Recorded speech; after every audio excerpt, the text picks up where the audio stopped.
कन्याकुमारी से हम कश्मीर तक चले थे।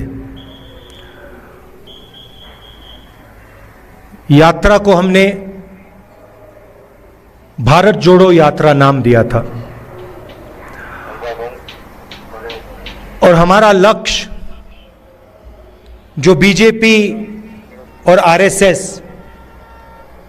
देश में नफरत और हिंसा फैला रहे हैं, उसके खिलाफ खड़ा होना, देश में भाईचारा, मोहब्बत फैलाने की हमने कोशिश की। यात्रा का मैसेज था बहुत अच्छा नारा जो यात्रा में से निकला था, नफरत के बाजार में हम मोहब्बत की दुकान खोलने निकले हैं। और यही आपकी सोच है। पिछले दिनों में अपनी आंखों से मुझे यह देखने को मिला। यात्रा श्रीनगर में नहीं रुकनी थी, यात्रा को लद्दाख में आना था, मगर उस समय सर्दी थी, बर्फ थी और एडमिनिस्ट्रेशन ने हमें मना किया, कहा कि लद्दाख में नहीं जाना चाहिए। तो हमने बात मान ली थी। तो मेरे दिल में था और अभी भी है कि लद्दाख में भी हमें वो यात्रा चलानी चाहिए। शायद छोटा सा पहला कदम लिया, पैदल नहीं गए, मगर मोटर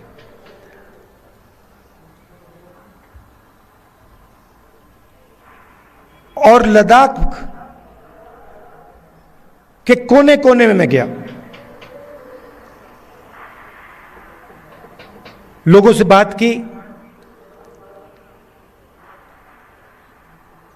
गरीब लोगों से, माताओं बहनों से, युवाओं से, और जो आपके दिल में है उसको समझने की कोशिश की। दूसरे नेता हैं, वो अपनी मन की बात करते हैं। मैंने सोचा मैं आपकी मन की बात सुनूं।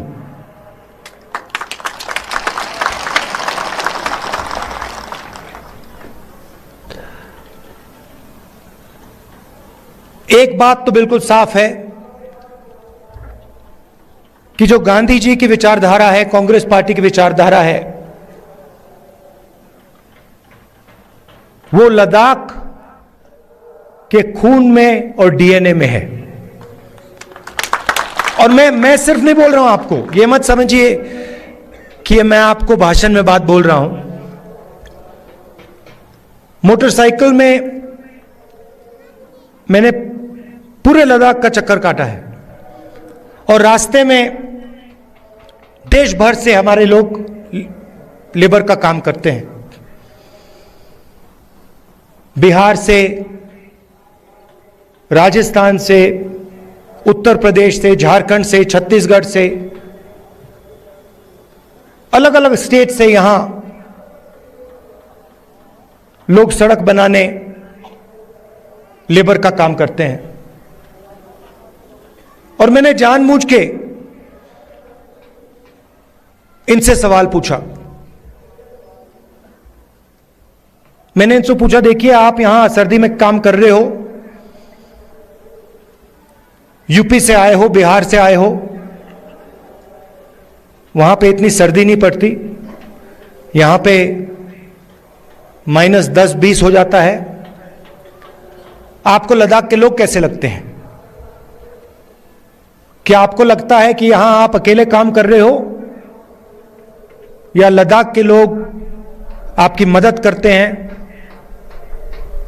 आपको प्यार दिखाते हैं? मैंने उनसे पूछा, और एक से नहीं अनेक लेबरर्स से मैंने पूछा, और सारे के सारे लेबरर्स ने मुझे बताया कि हम अपने घर से हजारों किलोमीटर दूर हैं, हमारा परिवार यूपी में है, बिहार में है, मगर लद्दाख में हमें ऐसा लगता है कि हमारा दूसरा घर है।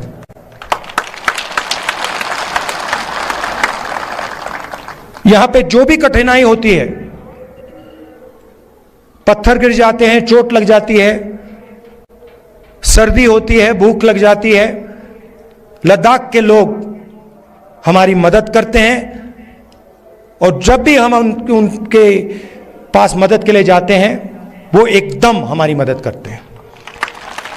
तो ये आपके डीएनए में है। आप एक साथ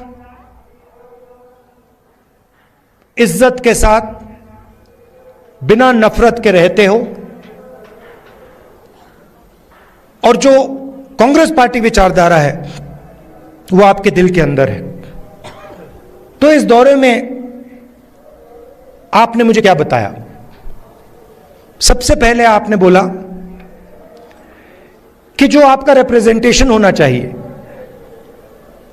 जो आपकी राजनीतिक आवाज होनी चाहिए, जो आपके लोकल गवर्नमेंट्स के लीडर होने चाहिए, वो आवाज आपकी दबाई जा रही है।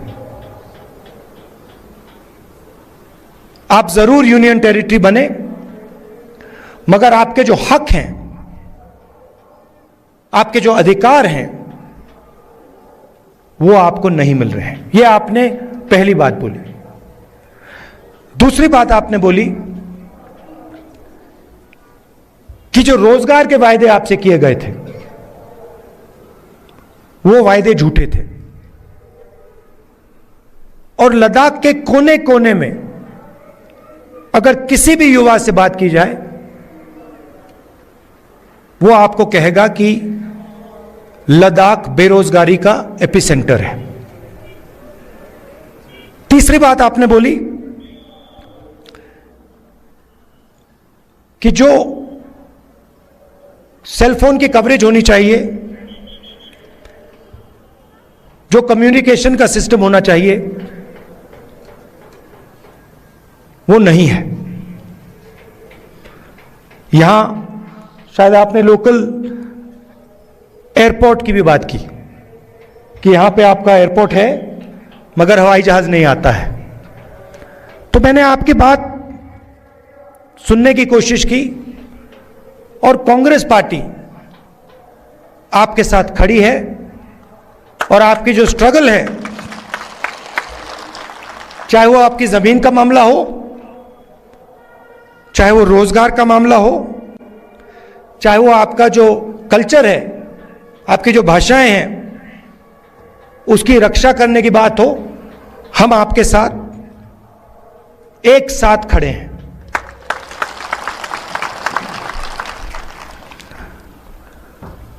यहां पे सब लोग जानते हैं कि बहुत सारे नेचुरल रिसोर्सेज हैं। 21वीं सदी में सोलर एनर्जी की बात की जाती है, और लद्दाख में सोलर एनर्जी की कोई कमी नहीं है। बीजेपी के लोग ये जानते हैं, समझते हैं कि अगर आपको रिप्रेजेंटेशन दिया जाए तो फिर वो आपसे आपकी जमीन नहीं छीन पाएगी। मामला जमीन का है, और बीजेपी के लोग जो आपकी जमीन है आपसे लेना चाहते हैं। अदानी जी के बड़े बड़े प्रोजेक्ट्स यहां लगाना चाहते हैं, और उन प्रोजेक्ट्स का फायदा आपको नहीं दिलवाना चाहते हैं। हम ये कभी होने नहीं देंगे।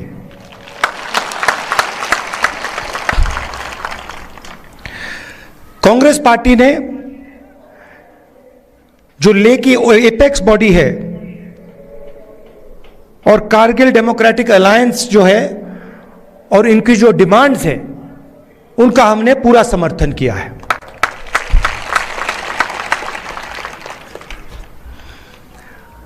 आखिरी बात मैं आपसे कहना चाहता हूं,